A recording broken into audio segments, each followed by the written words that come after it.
Blog post for April 17th, 2012 by Dan Absalonson.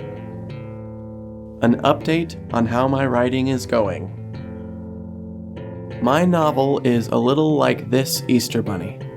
If you go to my blog at dandantheartman.com, you'll see the picture of an Easter Bunny, a chocolate one that has been eaten about 3/4 of the way. It's almost done, but there are still a few really good bites left to take care of. I spent a lot of time revising the outline before going back through it. Now I have cut several chapters, moved others around, deleted scenes, written new ones, and planned out a new ending. Even though I'm almost through with revising the first draft, only a few chapters left, and the climax of the novel will remain the same, I will have a couple more chapters to write once that is all done. It's been this way for a couple weeks now. I have many excuses, but more of it should be done. Our kids have been sick, all 3 of them, on and off, mostly my youngest, for the past 6 months now. We've been to doctor's appointments and the ER more times than I have fingers just in the last couple months. That said, I have had stretches of time here and there. The problem is, I'm just too dang tired to write when I get those chances. So lately I have had a new plan. For the first time in years, I'm trying to actively get at least 8 hours of sleep every night. Before, I was trying to get things done right before bed, but now, when I find the time, I'm too tired to be productive. This year is flying past me, and I was really hoping to start podcasting and publishing this novel as an ebook very soon. A couple weekends ago, I bought a brand new microphone, and it sounds amazing. I have totally revamped my website so that it looks awesome, in hopes that putting out a full novel for the first time will bring me new fans. I'm doing all the things to get ready to release this novel, except finishing it. It is time to do that.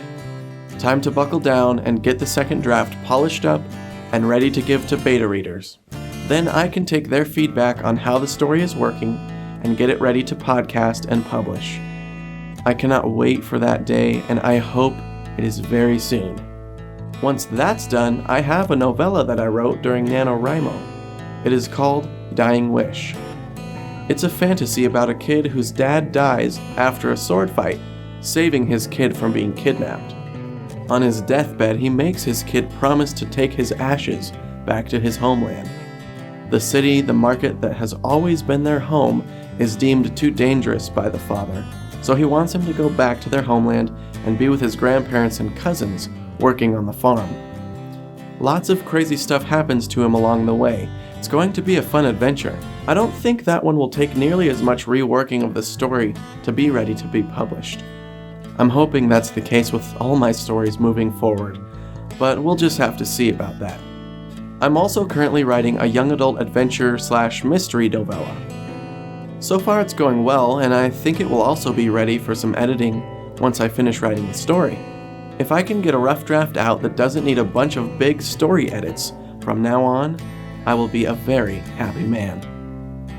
I like the process of outlining and brainstorming a story, and I hope that it will be a tool that I can continue to get better at using to give me books that have a complete story once I'm done writing the first draft. A story that doesn't need to be revised a whole bunch. I need to get these books out because I have 3 ideas and outlines for other novels that I'm really excited about.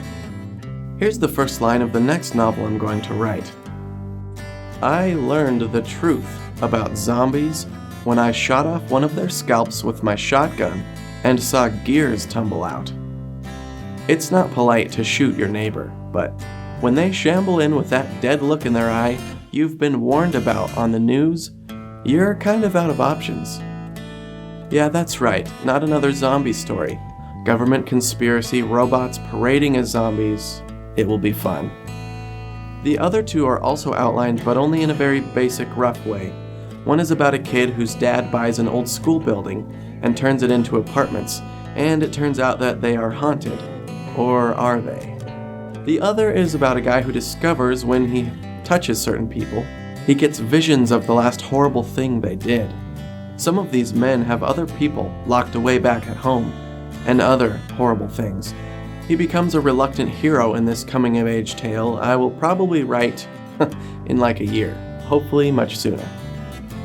With our 3 very young kids and my wife racing off to work as soon as I get home, I don't have much time to write. Let me rephrase that. I do have time to write first draft material on my commute, via talking into my phone and then transcribing it later, but I'm finding that revising a first draft takes a long time. I don't have much time for sitting down with a word processor during my week. I hope that I can successfully start to get up earlier and maybe take lunch breaks at work to do just that. The trouble is that I'm already getting up super early so that I can get home on time for my wife to go to work, and neither my sweetie pie or I are very good at going to bed at a decent hour. Maybe I can get better at it. Getting some writing done, getting some revising and editing done would be more than worth it. Thanks for listening, guys.